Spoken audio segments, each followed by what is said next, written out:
La vie chrétienne est un chemin, Jésus est le vrai chemin. C'est ainsi que le pape a expliqué durant la messe à la maison Sainte-Marthe comment les disciples du Fils de Dieu ont été appelés à suivre l'exemple. L'existence est féconde que si elle suit le bon itinéraire. Il y a en fait ceux qui continuent sachant qu'ils se trompent de chemin, ces vagabonds qui tournent en rond dans un labyrinthe sans la boussole de Jésus, ceux qui sont séduits par la beauté et qui s'arrêtent à la moitié du chemin, ou encore ceux qui ne cheminent pas.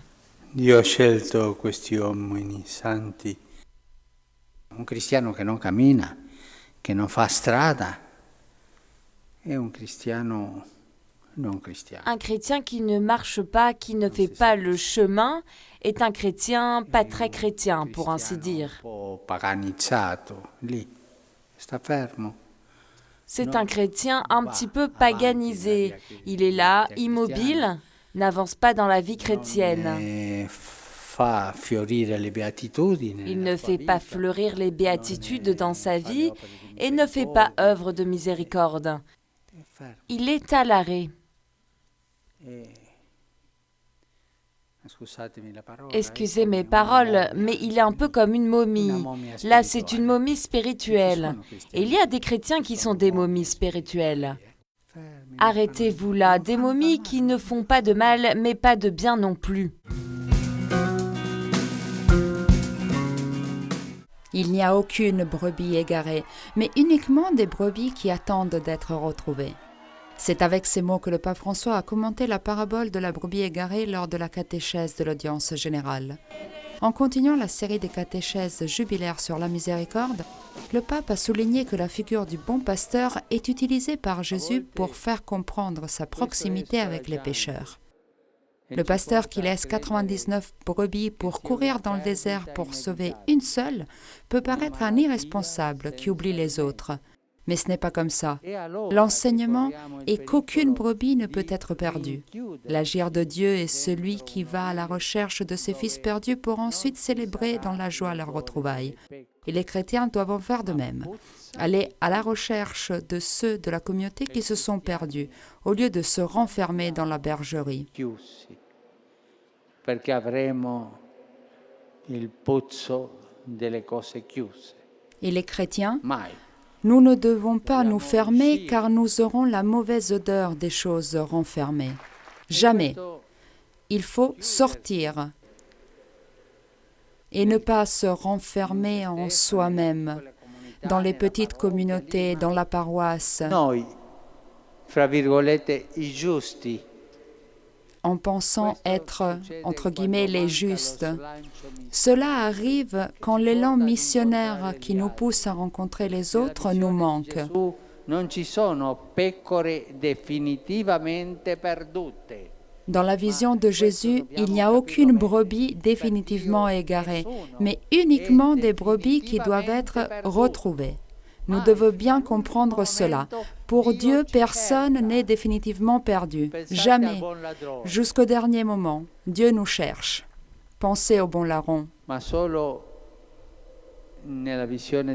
Mais uniquement dans la vision de Jésus, personne n'est définitivement perdu, mais juste des brebis qui doivent être retrouvées.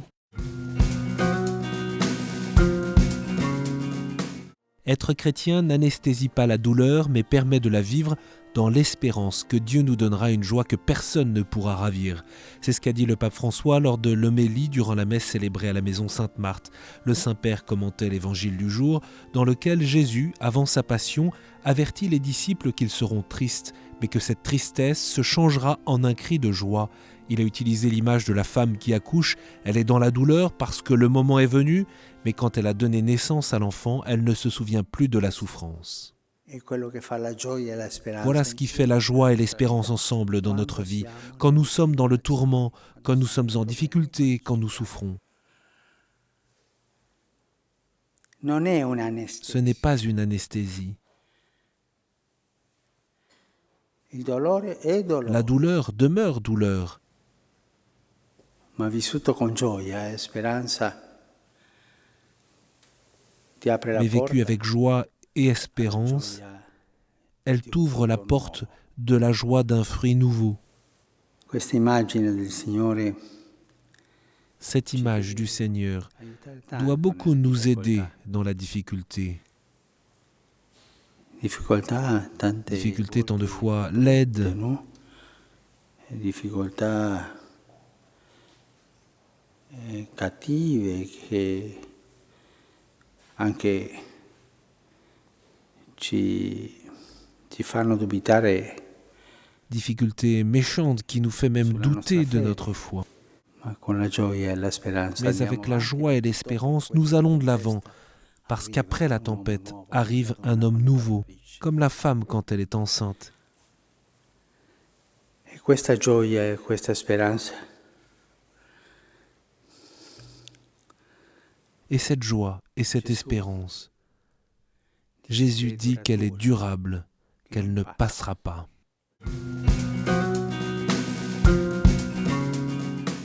Nous ne sommes pas en train d'accomplir un geste de célébration, nous saisissons plutôt l'occasion pour souhaiter ensemble un élan nouveau et courageux pour toute l'Europe. C'est ainsi que le pape a accueilli le prix Charlemagne qui lui a été remis au Vatican en présence des principales autorités européennes, dont la chancelière allemande Angela Merkel, avec laquelle il a eu auparavant un court entretien privé. Ce prix lui est conféré par la ville d'Aix-la-Chapelle pour son engagement à construire une Europe de paix fondée sur des valeurs communes. Cette famille des peuples, a relevé avec regret le pape, semble moins sentir comme siens les murs de la maison commune. Elle semble tenter de céder à l'égoïsme et apparaît fatiguée et vieillie, engagée à dominer des espaces plutôt que de créer des processus d'intégration et de transformation. Par conséquent, le pape François a invoqué la nécessité d'un changement qui passe par la mémoire des projets d'unité et de paix que les pères fondateurs ont pu accomplir à une époque marquée par la guerre. Ces projets, a-t-il dit, ne sont pas dépassés. Ils inspirent aujourd'hui plus que jamais à construire des ponts et à battre des murs pour mettre en œuvre une solidarité concrète qui ne peut pas se confondre avec l'aumône. Le pape propose et espère un nouveau modèle d'humanisme basé sur 3 capacités. D'abord, la capacité d'intégrer comme antidote à toute forme d'exclusion qui provoque la bassesse, l'étroitesse et la brutalité. La capacité de dialoguer ensuite, en réalisant des coalitions éducatives, philosophiques, religieuses plutôt que militaires. Enfin, la capacité de générer du travail pour les jeunes, mais aussi une économie plus équitable et inclusive qui investit dans les personnes et pas seulement pour les revenus et le profit.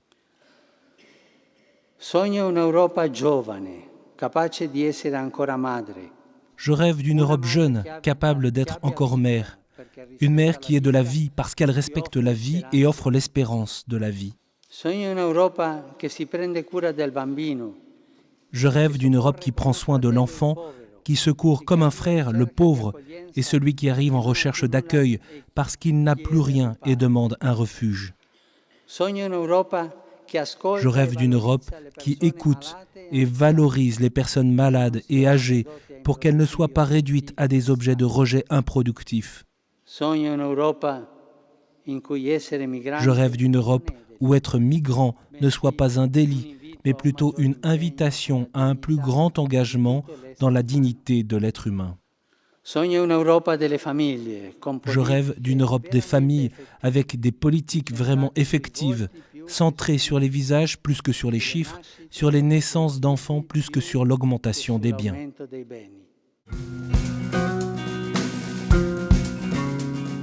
Jésus sort de Jérusalem et conduit les apôtres vers Béthanie pour partager avec eux l'ultime acte de sa présence sur la terre, l'ascension. Mais ce moment change tout dans le cœur des disciples. C'est ce que le pape François a souligné dans sa méditation avant la prière du Regina Coeli, alors que l'Église fait mémoire avec solennité du retour du Christ au ciel. Avant de se séparer de ses amis, a rappelé le pape François, Jésus leur a dit qu'il devait témoigner de sa mort et de sa résurrection. Le même témoignage a donné après chaque dimanche. Nous devons sortir de nos églises pour entrer au cours de la semaine dans les maisons et dans tous les espaces de vie. Entrer avec la même joie que les disciples lorsqu'ils reviennent à Jérusalem après l'ascension, comme le dit l'Évangile. Ce n'est plus l'heure de la trahison de Judas ou du reniement de Pierre. Da quel giorno per gli apostoli e per ogni discepolo di Cristo è stato possibile abitare. Depuis ce jour, pour les apôtres et pour chaque disciple du Christ, il est devenu possible d'habiter à Jérusalem et dans toutes les villes du monde, même dans celles qui sont les plus touchées par l'injustice et la violence, parce qu'au-dessus de chaque ville, il y a le même ciel. Et chaque habitant peut élever le regard avec espérance. Gesù, Dio è uomo vero, col suo corpo di uomo. Jésus, Dieu, est vrai homme. Il est au ciel avec son corps humain. Ceci est notre espérance. Che è là e noi siamo Et il est là. Et nous sommes fermes dans cette espérance si nous regardons le ciel. Après la prière du Regina Coeli, le pape a prié pour les mamans en ce jour de la fête des mères en Italie. Il a également salué les participants de la Marche pour la vie à Rome. Et à l'occasion de la Journée mondiale des communications sociales, il espère que dans l'Église, les médias aient un style qui unisse la vérité et la miséricorde.